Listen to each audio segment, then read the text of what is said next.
Was South America's tallest building a mistake? Please subscribe to my channel and share this video with others. In the heart of Santiago, Chile, a glass giant rises toward the clouds. At 300 meters tall, the Gran Torre Santiago was supposed to be the shimmering crown jewel of South America. A symbol of Chile's modern ambitions. Sleek, futuristic and visible from almost anywhere in the city, it was meant to tell the world, Chile has arrived. But today, more than a decade after its completion, many are asking, was this record-breaking skyscraper a triumph, or a colossal misstep? When construction began in 2006, Santiago's skyline was modest. The city's leaders envisioned a structure so tall and striking that it would rival the Empire State Building or London's Shard. It would be the centerpiece of the $1 billion Costanera Center complex, a luxurious mix of offices, hotels, and South America's largest shopping mall. Designed by Argentine architect Cesar Pelli, famous for Malaysia's Petronas Towers, the Gran Torre promised to redefine Santiago's identity. For a while, the dream was intoxicating. Investors lined up and the Chilean media called it the Tower of the Future. Then came 2008. The global financial crisis slammed the project hard. Construction halted for nearly 2 years. The half-built tower became an eerie steel skeleton looming over the city, a daily reminder of stalled progress. Many feared it would never be finished, and critics began to whisper, maybe Santiago didn't need the tallest building in the southern hemisphere after all.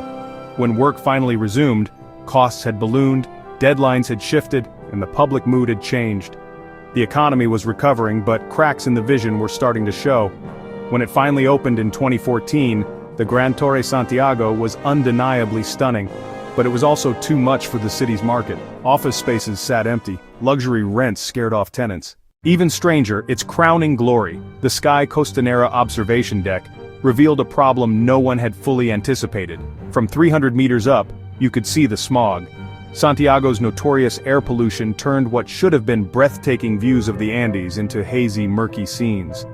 Tourists expecting Instagram-worthy panoramas sometimes left disappointed.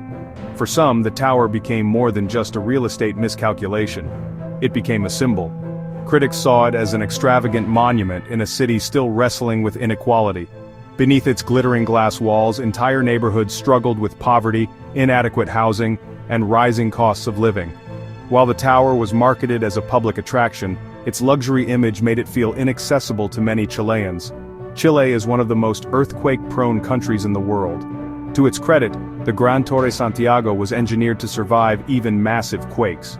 When the devastating 8.8 magnitude earthquake hit in 2010, while it was still under construction, the tower didn't suffer major structural damage. That resilience impressed engineers worldwide.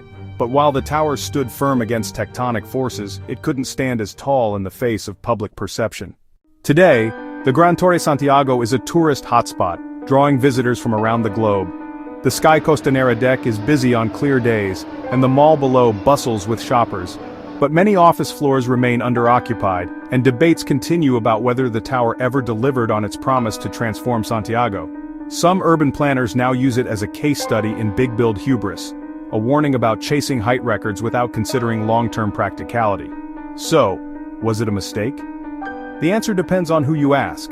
For architecture fans, it's a triumph of engineering and design. For critics, it's an overpriced vanity project that reflects a disconnect between ambition and reality. For Santiago's tourism industry, it's a gold mine that keeps the city on the map. What's certain is this: the Gran Torre Santiago is no longer just a building. It's a conversation starter about growth, pride, and the risks of reaching for the sky without keeping your feet on the ground. From miles away, you can spot the tower's shimmering glass silhouette, but in the neighborhoods around it, that glimmer feels distant. Locals joke that the tower has two faces, one that smiles at tourists and investors, and another that looks down, cold and aloof, on the people who live in its shadow. Real estate prices in the area skyrocketed after its completion. Small, family-owned shops that had been there for decades were suddenly squeezed out by high rents. Some proposed turning more of its space into public cultural centers, affordable co-working areas, or innovation hubs. Others suggest adding environmental features to offset its massive energy consumption. One thing is certain: the tower's story isn't over. Whether it becomes a lasting landmark or a cautionary relic will depend on how Santiago chooses to live with the giant in its midst. The Gran Torre Santiago stands as a reminder that sometimes our greatest ambitions reveal as much about our limitations as our possibilities.